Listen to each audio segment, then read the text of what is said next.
Mohammadpur town হলের স্বনামধন্য electric brand 4G light হাউসের নতুন একটি শাখার উদ্বোধন হয়েছে।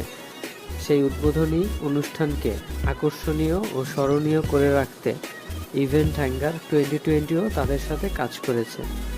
4G লাইট অ্যান্ড গিফট ক্লাবের উদ্বোধনে আমরা তাদের আউটলেটের সামনে একটি আর্টিফিশিয়াল ফুলের গেট সাজিয়েছি এবং প্রথম, দ্বিতীয় ও তৃতীয় তলায় বেলুনের সিলিং সহ বেশ কিছু ডেকোরেশন করেছি। এছাড়াও তাদের গেট দিয়ে প্রবেশের পরে ওপরে ওঠার সিঁড়িতে টিস্যু কাপড় ও বেলুনের থোকা দিয়ে সাজিয়েছি।